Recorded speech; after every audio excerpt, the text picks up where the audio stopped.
shot 3 times. It looks as though once was enough. Any one of the 3 shots would have killed him instantly. Well, what did you find out from the guests? They said they didn't hear any shots. What's the matter with their ears? They were too busy celebrating.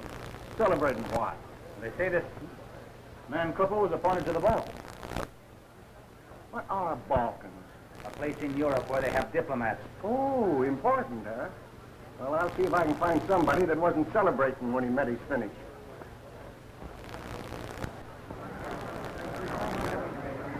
Floyd Cooper's been murdered. Yeah, I tell you. He's been murdered. Floyd Cooper murdered. Yeah, about 15 minutes ago. That's right. Sure.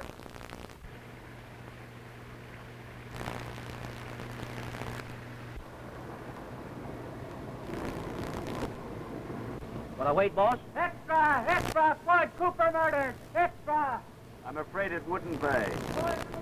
I'd be gone too long.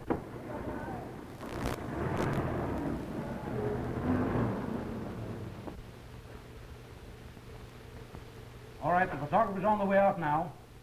Right. Okay.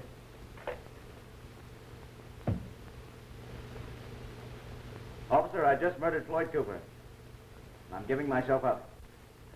This the gun? All right, what's your name? Howard Trude, Washington correspondent of the New York Press. When'd you kill him? 45 minutes ago. All right, go ahead. Give me the details. You've got all the details now you'll ever get. All right, Sergeant. Yes, I got the gun he did it with. Oh, pardon me. Thanks. He says his name is Robert Mackay from South America. He said he killed him about 35 minutes ago.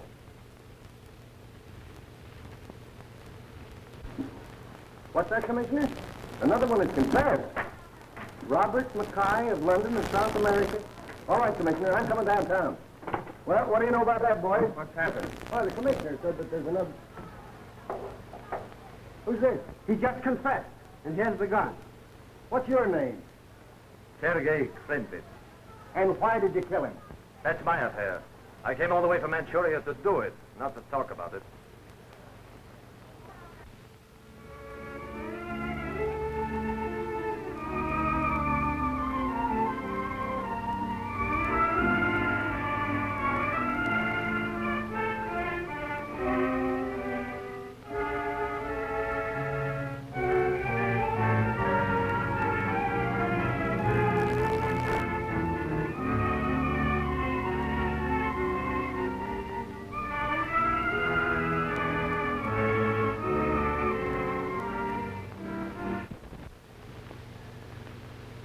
In view of the extraordinary nature of this case, it is not justice that all 3 men pay the penalty.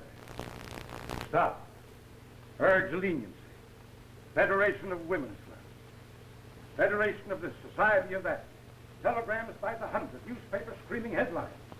That's why I called you gentlemen here tonight. We've only a short time in which to make a decision. Peters, can't you find a way out of this? Who, me? You prosecuted them. As far as I'm concerned, at heart, they're all equally guilty. Conspiracy to murder, and then a conspiracy of silence. Yes. Connor, what has the Attorney General's office decided? Well, the matter's entirely in your hands, Governor. You can let all 3 of them die, or save all 3 of them. Or 1 or 2 of them. That's the tragic part of it, leaving it to me.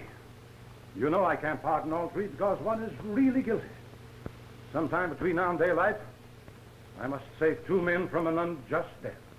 That sounds like a reflection on me. Professor, why don't you say something? Nobody asked me.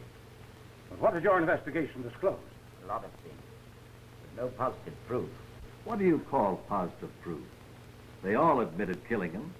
But one of those bullets must have come first. That's something to interest Varney. He's got a monopoly on brains. What about it, Varney?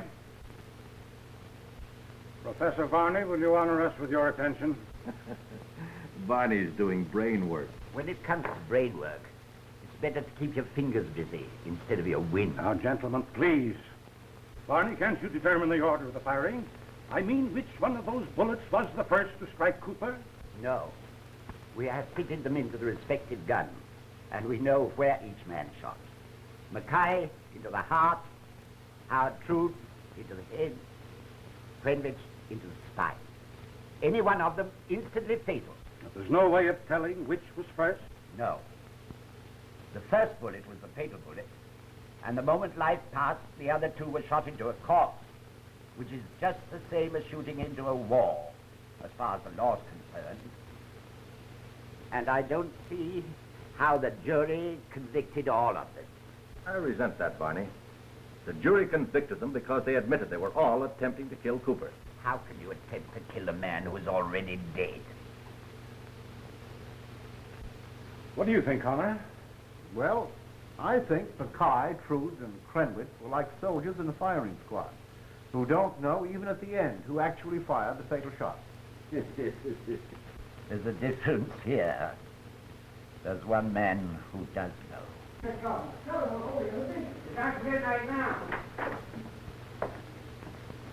They're getting insistent, sir. Did you tell them that I won't make any statement? I have already told them, sir. Then they'll have to wait.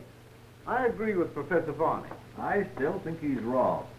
Then you believe, Professor, that these three men on the verge of death may be induced to tell their stories, particularly when they know it means a pardon for two of them? Yes. I have every confidence in Professor Varney's scientific apparatus in recording the pulse beat during the period the brain is concealing the truth. And you think you can get the truth? If they speak at all, it will be impossible not to get the truth. And then if you will sign these two pardons in blank, Governor, and give them to Professor Varney to fill in at Sing Sing, you'll be doing all that's humanly possible in the interest of justice.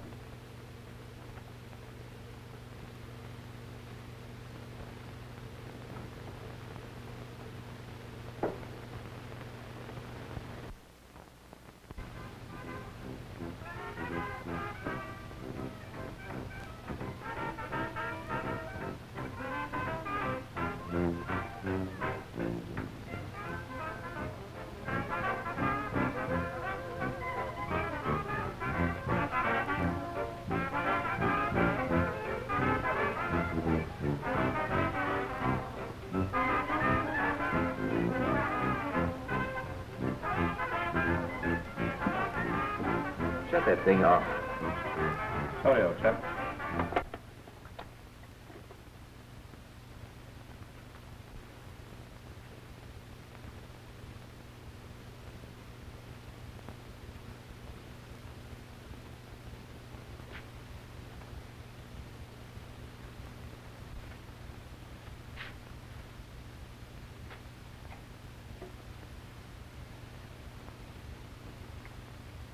Very good scotch. What about a drink, Trude? No, thanks.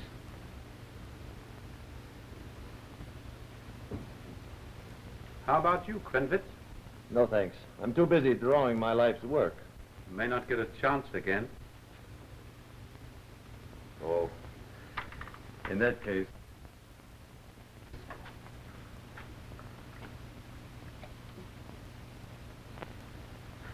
Gentlemen, I give you the state of New York that gives us everything. A chance to be together for the last night. Good liquor. No glasses to cut ourselves with. In fact, everything... Except matches. O'Shanahan, give me a light, will you?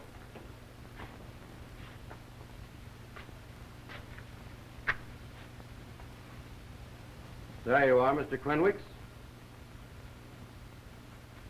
Crenwitz. I'll try to remember it. And if you don't get it by morning, forget it. It won't be necessary. Good evening, Warden. Good evening, Shanahan. Open the cell.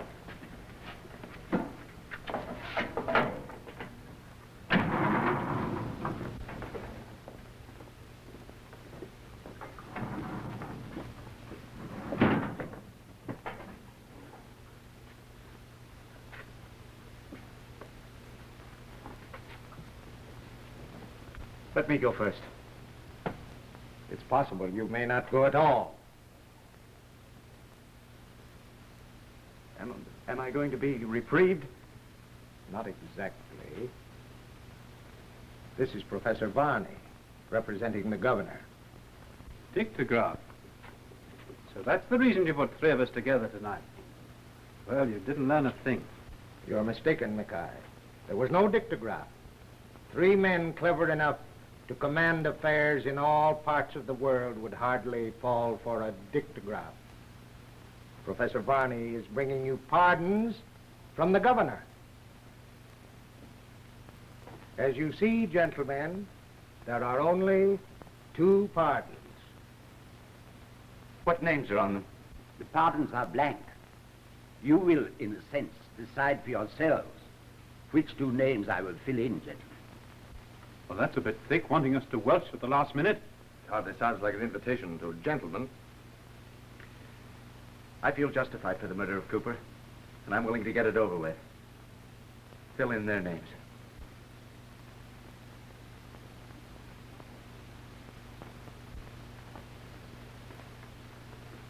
Is that agreeable to you, Mackay? No. What about you, Quinvitz? No. Why should the 3 of you be fools enough to die for Floyd Cooper when 2 of you can go free? I killed Floyd Cooper. I know I killed him. You may have shot him, but I killed him. You were both mistaken. 1 of you killed Cooper. The other 2 shot into a corpse. Was it Trude through the head, Mackay through the spine, or Quinvitz into the heart? Whichever one of you it was who really killed Cooper knows the truth, and he's hiding behind the other 2. One of you shot first, and he's hoping the state won't send 3 men to death. But he's wrong. Unless you tell me the circumstances of this killing, I will be unable to fill in the names on the pardons. And you will all 3 go to death. Certainly 2 of you are fools when you can go free tonight. I thought of it that way before. So, you decided not to be a fool, eh? Yes.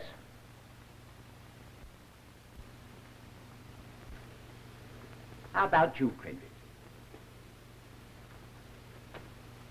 If this has suddenly become a life and death contest, count me in. What about you, Mackay? Very well. Very well. Then, suppose I begin with you. The instrument is ready, Mackay.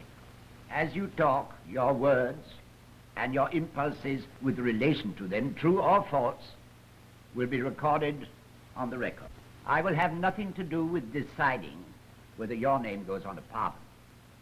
The instrument will set you free or send you to death.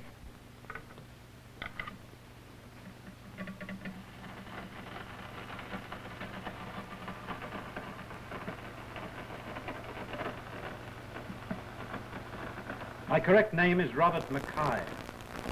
I'm an Englishman, formerly a surgeon in the army.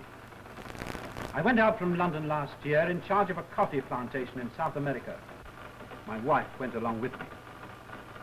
She was an American girl. We had a charming home, and in spite of living on the borderline between 2 warring republics, my wife was completely happy. I'd heard of Floyd Cooper as a famous war correspondent when I was in the army, but I'd never met him. One afternoon, my wife and I were having tea in the garden.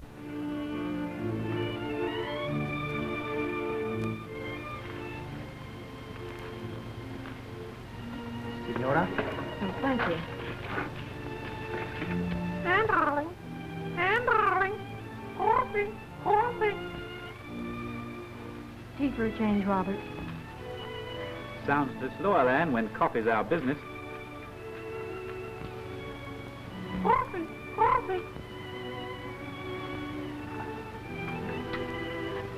Thank you.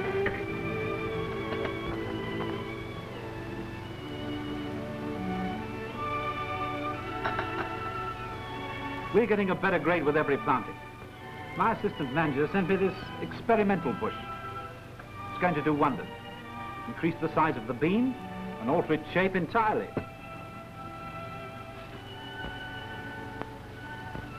Diane, you're not listening. Oh, yes, I was. Something about a bean.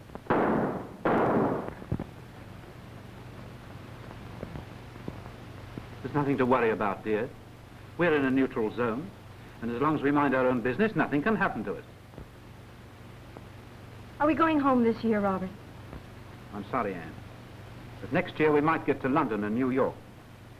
That is, if the company approves my new plan. I'll have to spend a couple of days in the interior.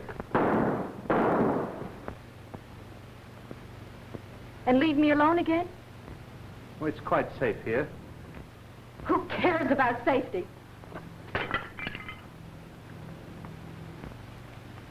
Darling, you've completely ruined it. I'm sorry, Bob.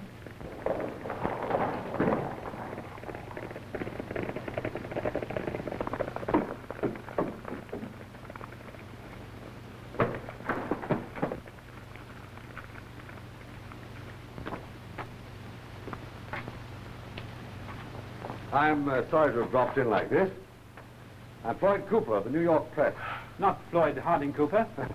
Well, I'm beginning to doubt it myself, getting in the line of fire like an amateur. I say, old man, you've been hit. And my kitten some brandy, quick. Yes.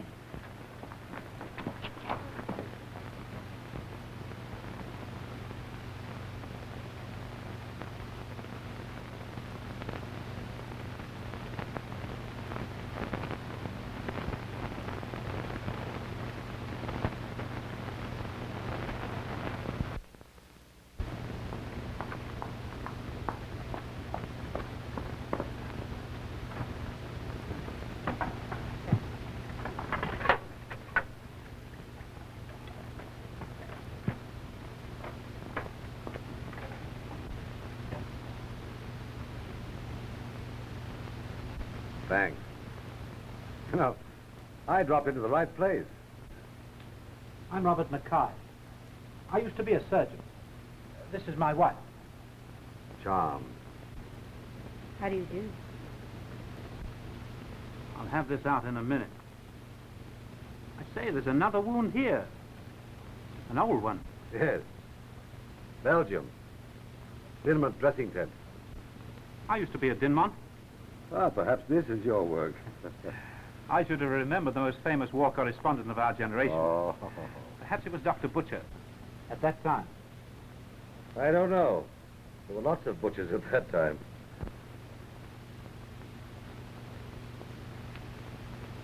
Thanks. You'll have to stay here for a few days. Yes, you must. Well, if I wouldn't be in the way. Oh, nonsense. Your visit will do us a lot of good.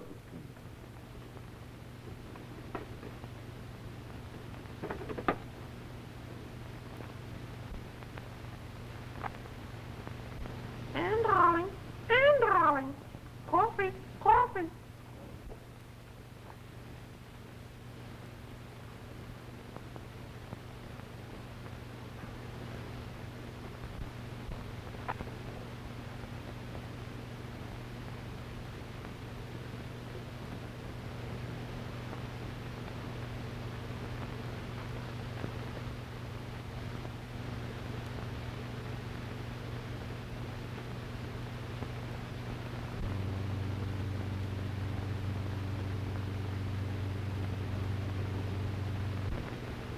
Senor? Thank you. Don't get up. Your parrot speaks for me, And darling. and he knows values. Are you comfortable? Well, it's a great job. Never was patched up better in my life. Where's Mr. Mackay? Still up the river. Looking for better coffee. That's life, dear lady. We're all looking for something. In my case, it's bigger and better wars. In mine? Well, I'm afraid my little article on plantation life bored you. On the contrary, it's splendid. It should be published. Thank you, Mr. Cooper. Not Mr. Cooper. Floyd. From a fellow craftsman. And lovely place you have here. You should be very happy. What makes you think I'm not? But why should a woman like you, young and beautiful, be happy in a steaming jungle like this till she's old and faded? Unless, of course, she's tremendously in love. Which I am. Desperately. Tremendously. Well, in that case... In that case, try to go to sleep. I'll try. But if I can't, may I call like your parrot? Anne, darling. Anne, darling.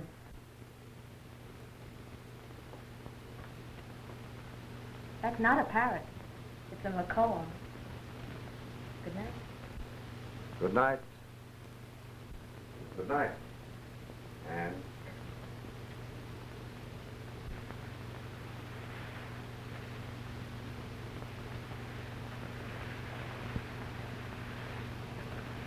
Everything all right? Don't worry. I'll get a cable through somehow. The money's hot for the deal. You start moving the stuff tonight. I'll get word through in code.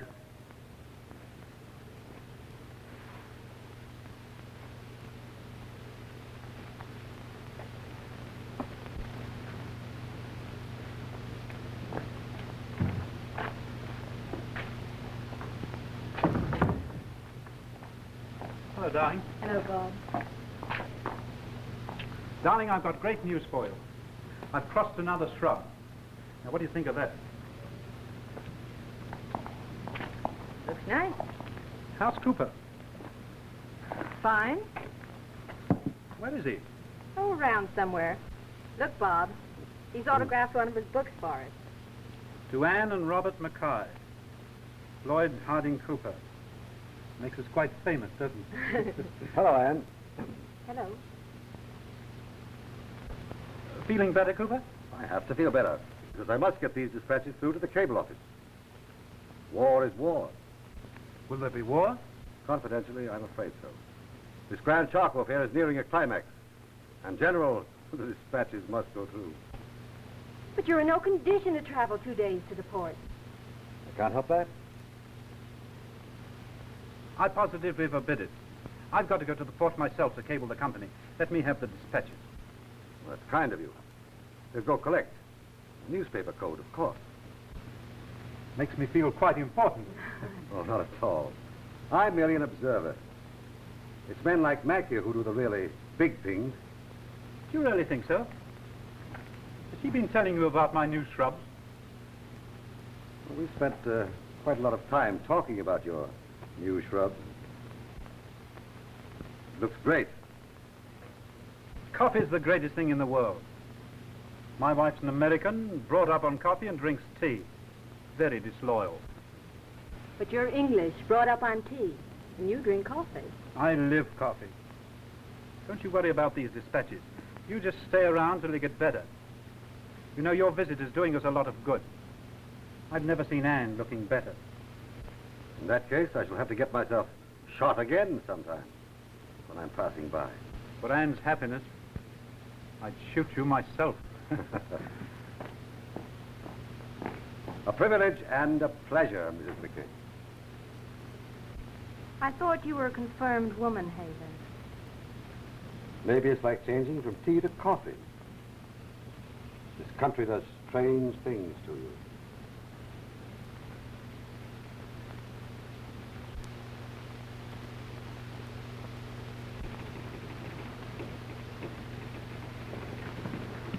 Detenga este telegrama. Senor, you're under arrest.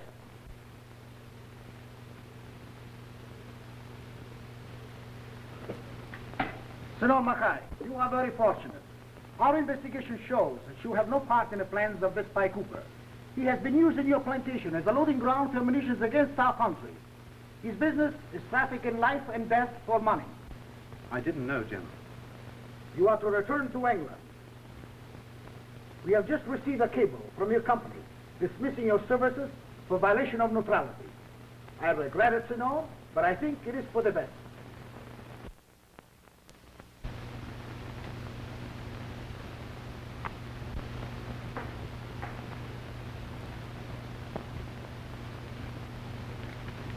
Thank you, Jim.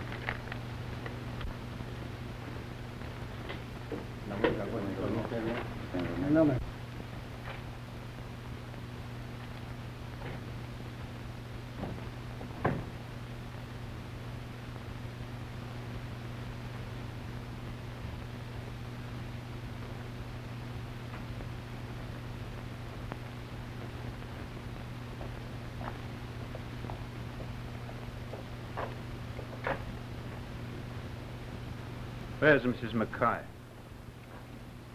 She gone. Where's Cooper? Both go. Both. Sam, darling. Coffee. Coffee. I devoted myself to following him. At last I read he was in New York, preparing to sail for Europe with new honors in his profession. I hurried to his house. I entered through the French windows to his study. He was seated in a chair facing me. He did not move. I demanded to know what had become of my wife. Suddenly, Cooper raised his gun and pointed it at me. And I fired and killed him. Then I gave myself up.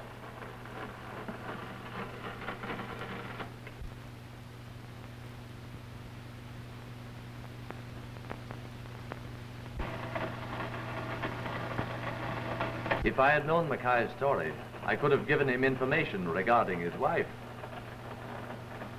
The first time I met Cooper was in Shanghai, where there was a woman who called herself Ann Cooper. What became of her? I don't know. She was not with him when I encountered him again in Manchuria, where I was a military attaché at the palace of Chang Fu, the warlord. I was deeply in love with Miss Xin Fa, a beautiful girl of Western education.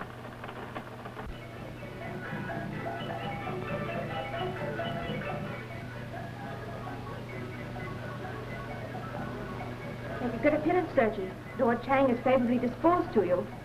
Yes, I mustn't fail in my mission. It is written, he who goes in fear walks in the dark.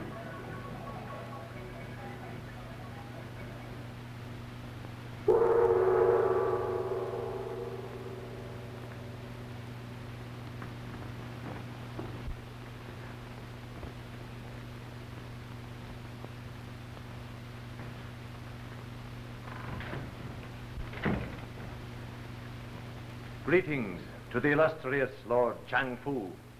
May the bright sun of your presence continue long to light the world. I am but the moon reflecting the sun of your presence.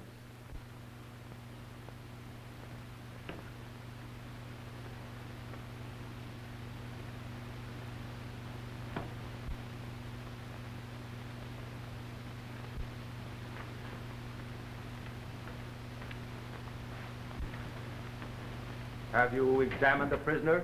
He wishes to see your highness. Bring him in. If you would excuse me for a moment.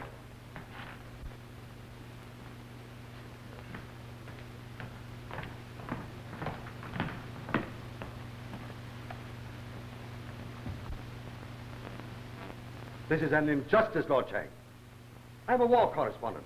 I was robbed of my credentials by bandits while I was on my way to join your forces. I have information. You are not what you say. But I am. My credentials were stolen.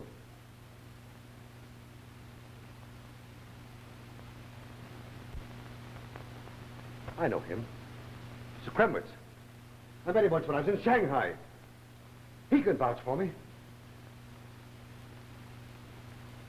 Do you know him for what he says?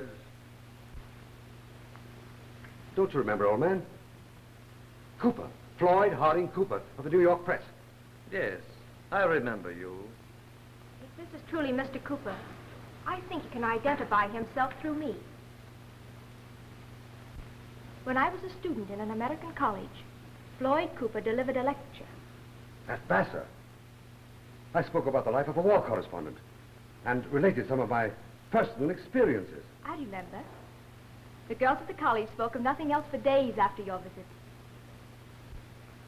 It is as he says, Lord Chang. Let him go. Thanks for remembering. Oh, Cooper! You'll need some money until your credits arrive. That's awfully decent of you. Thanks.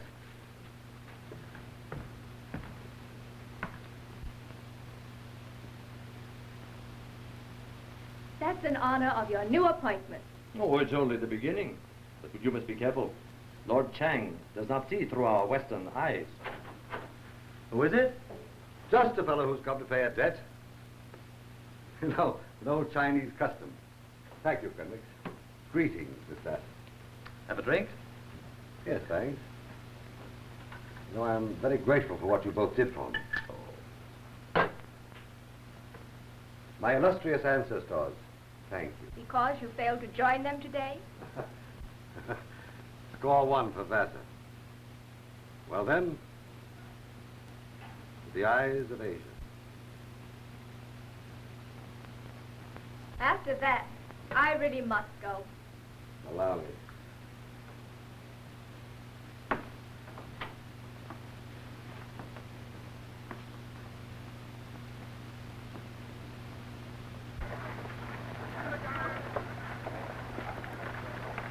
Imagine that you're back in Vassar for just 1 hour. Perhaps there were parts of my lecture that you missed.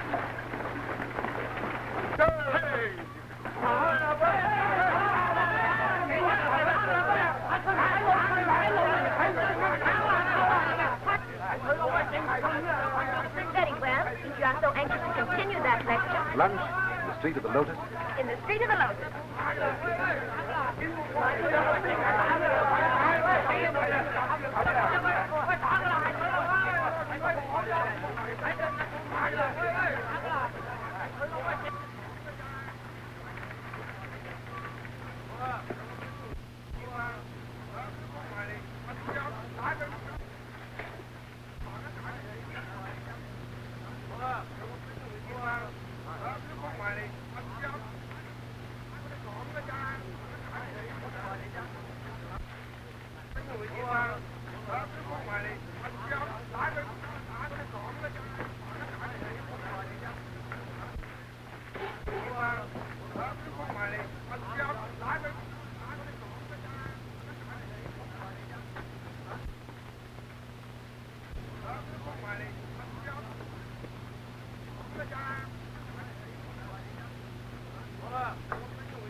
I beg your pardon, Mr. Cooper.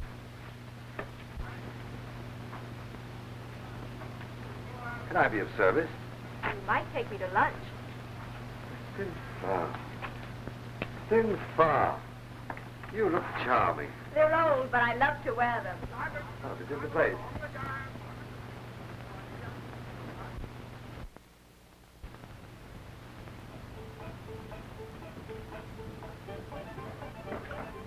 Tea and rice cake.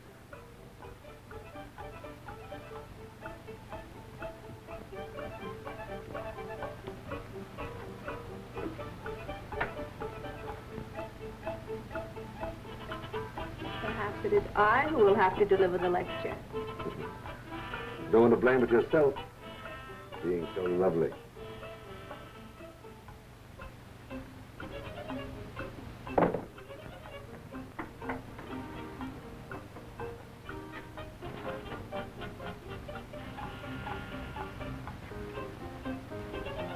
Have you been here before? No. Oh.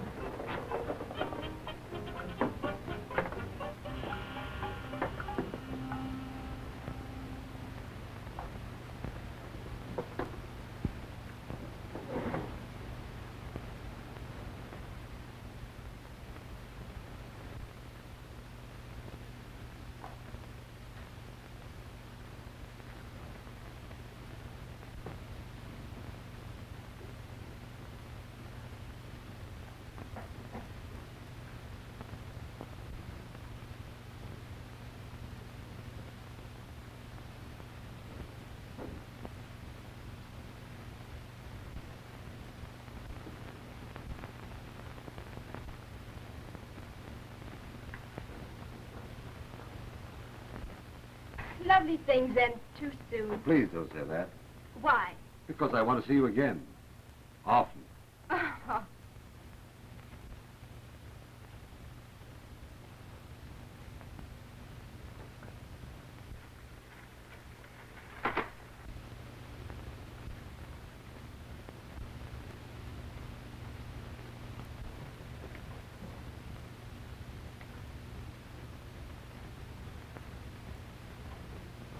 Little souvenir of our visit. A jade box. Oh, really, Mr. Cooper, it's much too expensive. Well, please take it.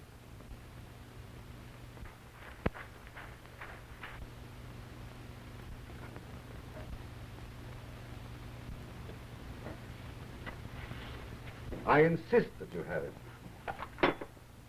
Thank you. Where shall we go?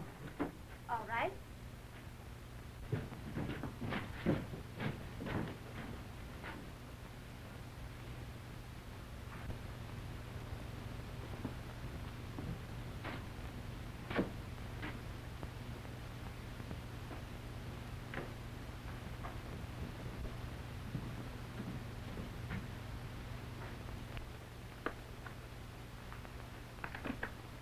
Good day, Silva.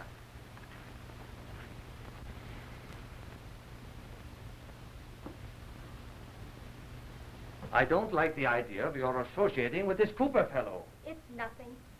Besides, I told you myself. I've heard very bad reports about him. I'm sorry.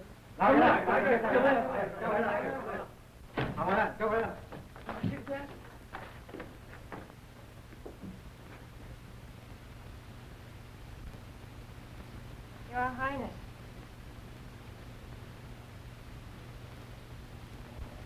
Your activities are unfortunate, Sinfa.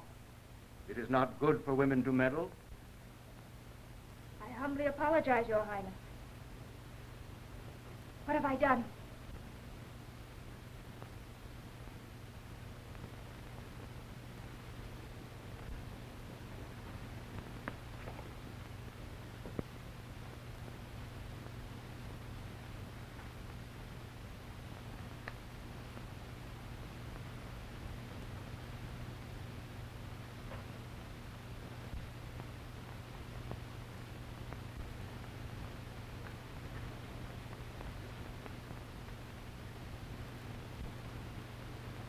You traffic with my enemy. I did not know. Cooper gave it to me. Cooper?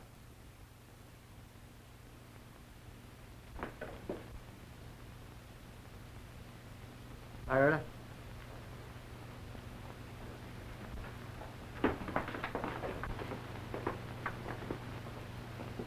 I may go.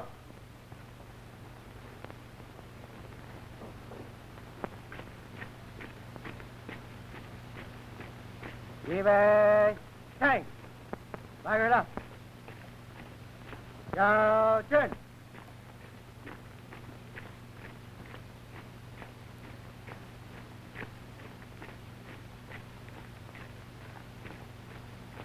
Down, count. Down, pound. That's why I came from Manchuria and searched until I found where he lived. I read that it was his last night in New York. I went to his place. I came through the French windows into his study and found him sitting in a chair. I accused him of the death of Sin Fa. And in answer, he raised his gun and I shot him. There is no question in my mind that it was I who killed him. I had every reason to, and I did.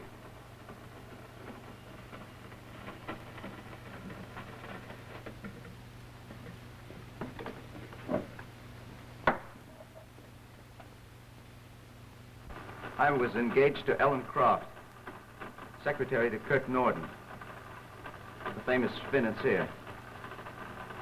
Floyd Cooper was trying to use her to get an introduction to Norden. And you know what an introduction to Norden could mean to a man like that.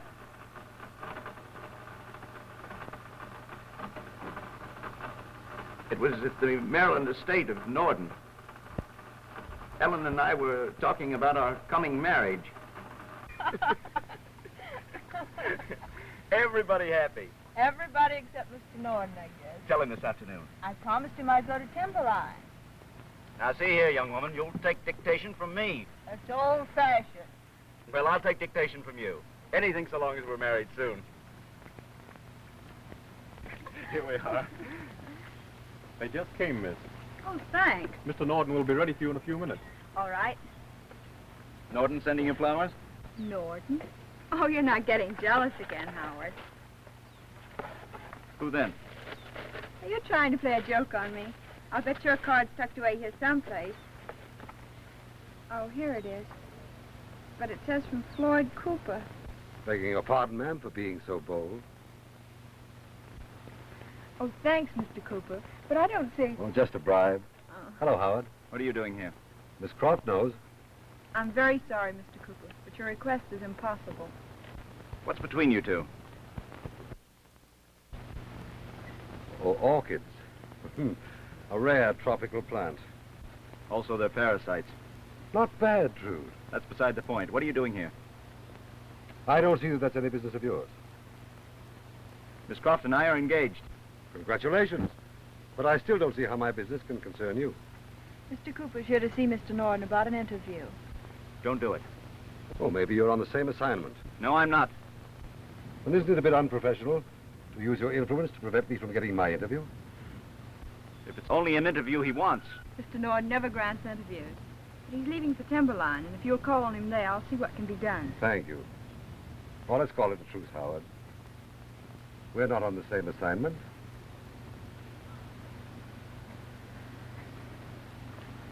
I'm sorry. We'll forget the whole thing. Good afternoon.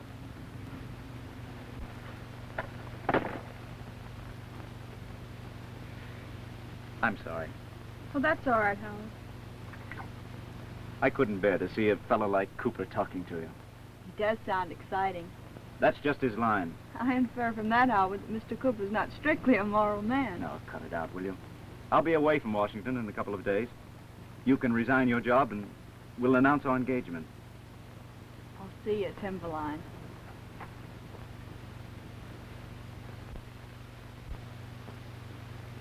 Thanks. They're lovely. Some women were meant for orchids. I think it's about time for you to see Mr. Norden.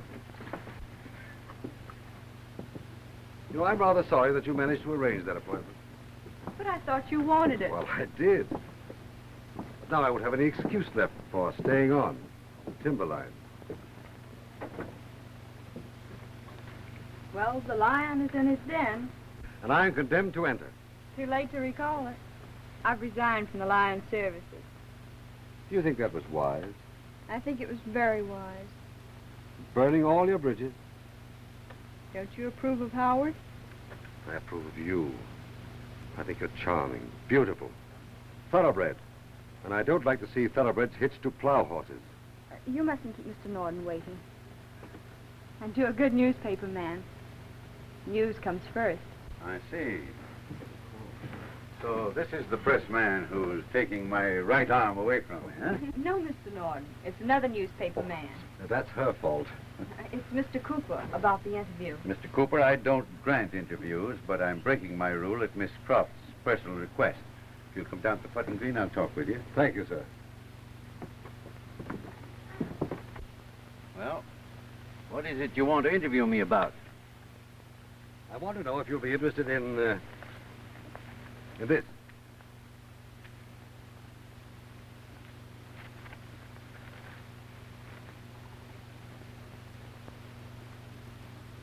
This is not an interview.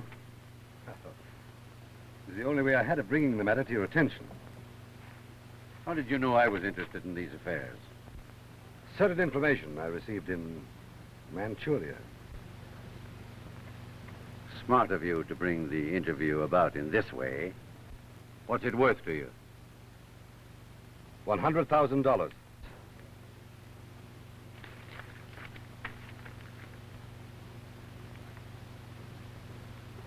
Now, there's another little matter. Another war contract? Oh, no. Just a favor. No, to the Balkans. I wouldn't be able to arrange anything through the diplomatic service, but there's a peace commission setting out, financed by some quite well-meaning people. Well, even a semi-official capacity would help. Floyd Cooper on a peace commission. Consider it arranged. I'm glad it turned out so well for you. Thanks to you. It's an important mission. Oh, it's important, I guess. But I never would have undertaken it if I had thought it was best for me to go away. Why? You know why.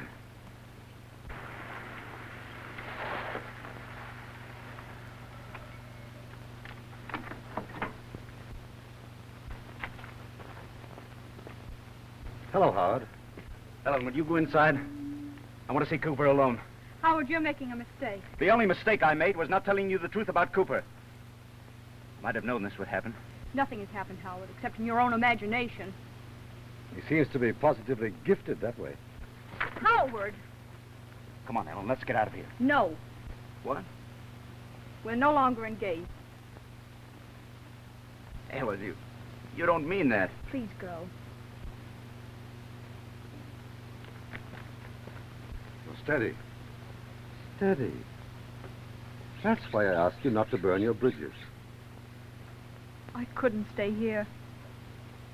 What you need, Ellen, is a new outlook on life. Travel. Forget. Travel? I was going to ask you, but I didn't think there was a chance in the world.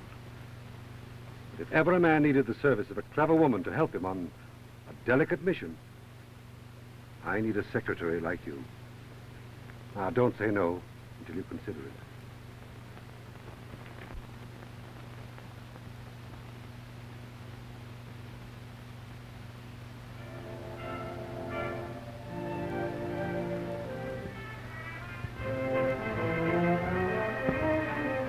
Yes, sir? Is Ellen Croft here? No, sir. I want to see Mr. Cooper, then. Who shall I say is calling, sir? Mr. Stevens of the press. Mr. Stevens of the press, sir. Right. Hello, Stephen. Hello, Cooper. Hope you've changed your manners with your name. You were always too good for me at that kind of stuff. Where's Ellen? If you want to make a scene, better come along with you to my study. It'll be nice and private there.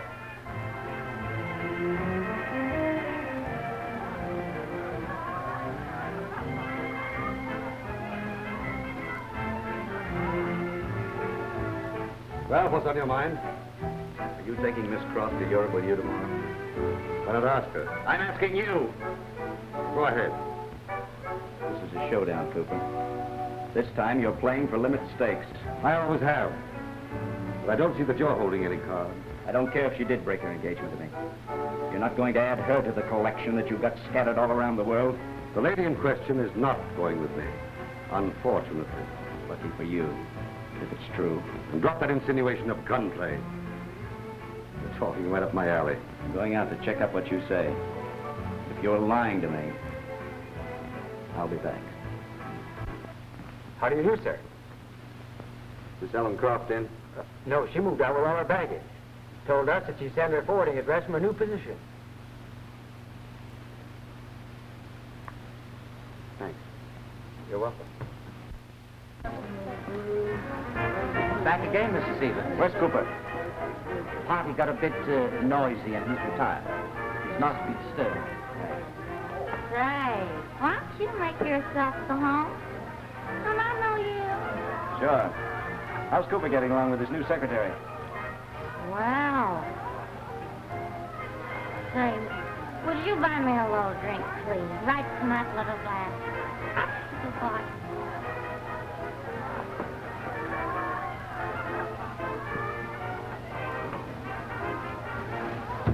Cooper! Cooper, open the door!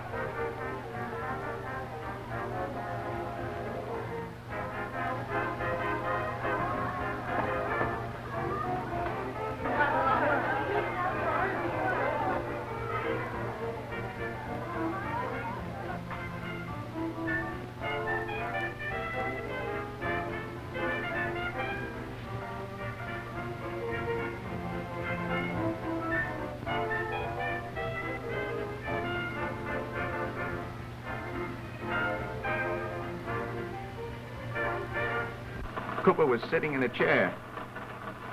I demanded that he sail without Ellen.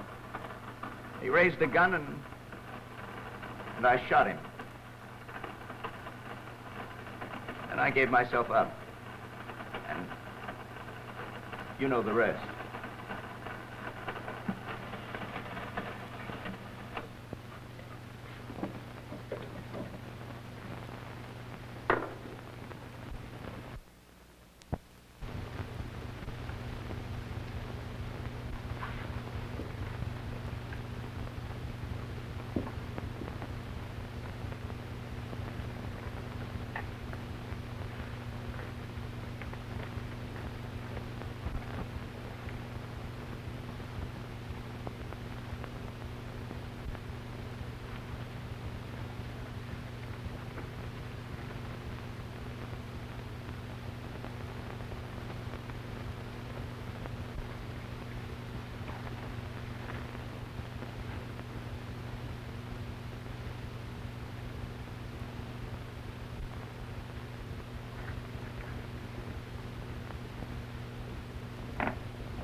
This is not my name.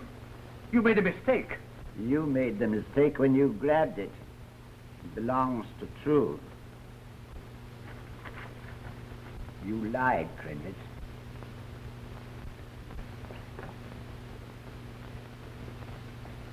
You haven't proved anything.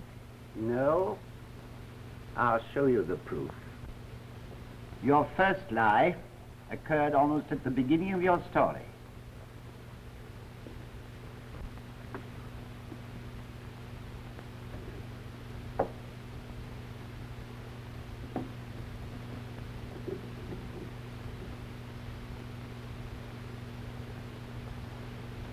The first time I met Cooper was in Shanghai, where there was a woman who called herself Anne Cooper.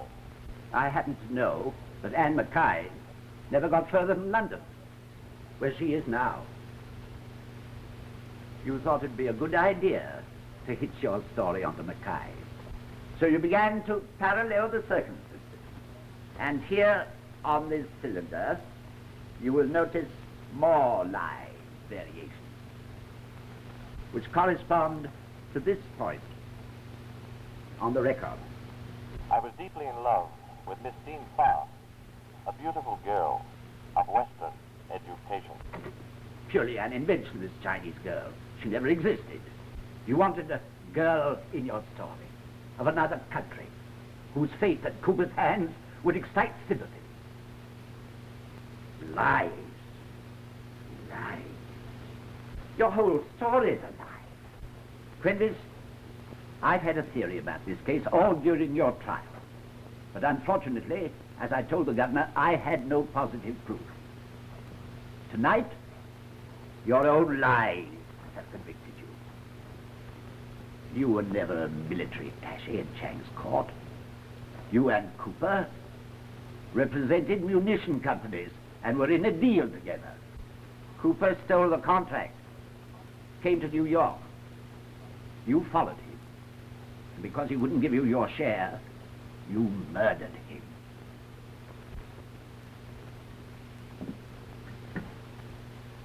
And now, we come to the method you used to convince these two men that they had killed Cooper in what they thought was an act of self-defense. After you and Cooper had fought and you had murdered him, before you had time to search for the money he had cheated you of, you heard a noise. You picked up the dead man and put him in a chair. You went to the French window, but just as you reached it, you saw a shadow. Then you crouched behind the chair. It was Howard Trude coming to demand the whereabouts of his sweetheart. When Trude made his demand, you raised Cooper's arm as if to fire. Trude shot in self-defense, believing that Cooper was threatening his life. After Trude had gone, you didn't try to get away because you wanted the money from Chang's war contract. So you went to the safe. But just as you got there, there was an interruption. You hurried behind the chair. This time, the intruder was Mackay. When he demanded the whereabouts of his wife, you repeated your first successful trick that would draw Mackay's fire. But even after Mackay had gone and the house was aroused, you still stayed because you wanted Cooper's money. When the police apprehended you and you knew that two men had already confessed, you added your confession to theirs in the hope that in the resulting confusion you might escape the penalty of the murder of Floyd Cooper.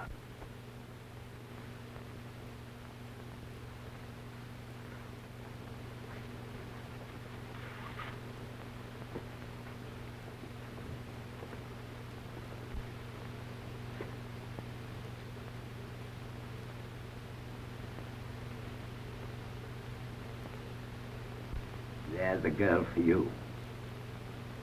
And one for you.